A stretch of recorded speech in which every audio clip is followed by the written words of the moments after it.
Ada kabar Pak. Presiden, ya. Baru sempat mampir Pak, baru keliling Pak. Saya yang lihat aja kan. Powernya dari mana? Powernya turun.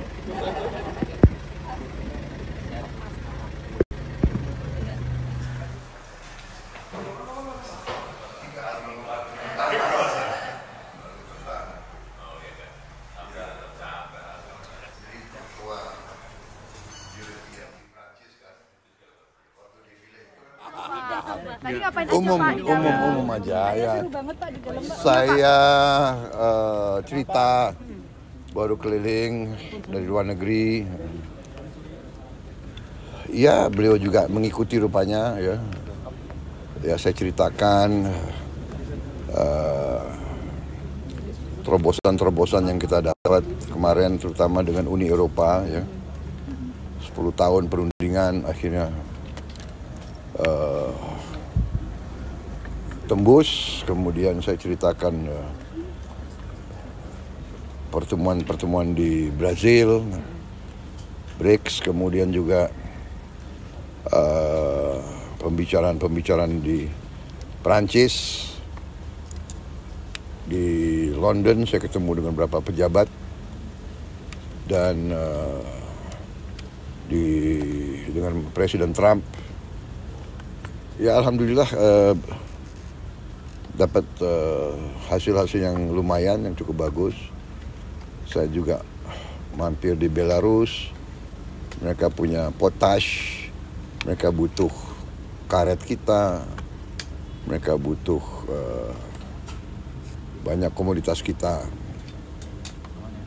Dan ternyata harga coklat dunia lagi sangat tinggi, dan banyak berharap coklat dari kita. Tapi kita juga harus segera pembibitan baru, peremajaan baru. Ini kita sudah akan lakukan karena ternyata harga coklat naiknya sangat signifikan di dunia, karena rupanya di Amerika Latin dan di Afrika mungkin ada wabah yang merusak banyak pohon-pohon coklat di Amerika Latin dan di Afrika. Saya kira itu yang saya ceritakan ya. Respon dari Pak Jokowi bagaimana Pak? Ya saya kira karena beliau juga mengikuti, dan sebagian itu juga beliau yang rintis ya, seperti perundingan dengan Uni Eropa kan sudah berjalan 10 tahun. Jadi beliau ngerti itu alotnya bagaimana.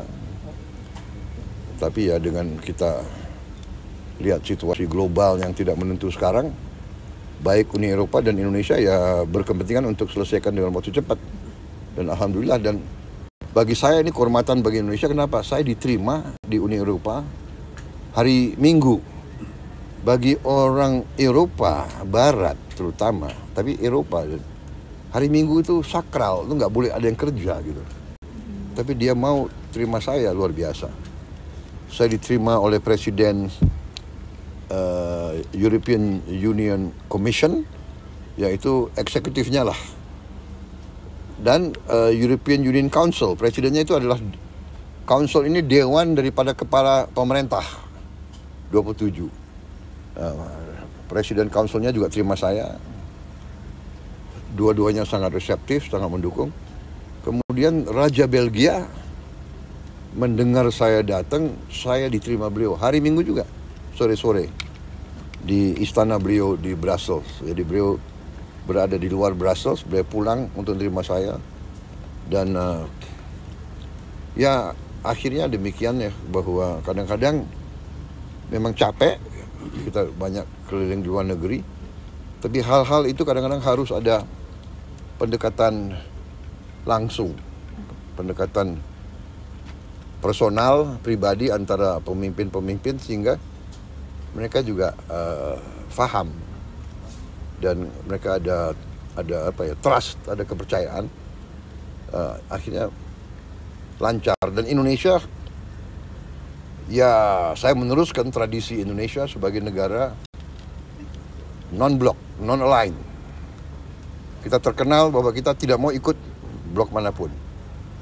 Kita ikut di BRICS dari kepentingan ekonomi kita.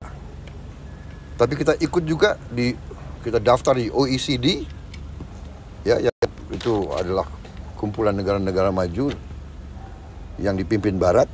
Kita juga mendaftar di CPTPP, juga dipimpin Jepang dan sebagainya. Kita ikut juga di IPEF, Indo-Pacific Economic Forum, dipimpin juga oleh negara-negara pro-Barat. Jadi kita benar-benar kita diterima oleh semua pihak bahwa Indonesia neutral, Indonesia menghormati semua negara, Indonesia ingin bersahabat dengan semua negara, Indonesia tidak mau campur tangan dengan urusan dalam negeri negara manapun. Itu, dan ini kita diterima. Ya capeknya diundang dan diminta, tolonglah Indonesia, jangan-jangan kita juga diharapkan untuk berperan lah dalam beberapa peristiwa. Pak izin. Ya, saya kira itu ya. Terkait pertemuan ini apa membahas Sempat tentang makan PSI, makan Pak? nggak Pak di dalam tadi dijamu sama Pak Jokowi? Terima kasih ya.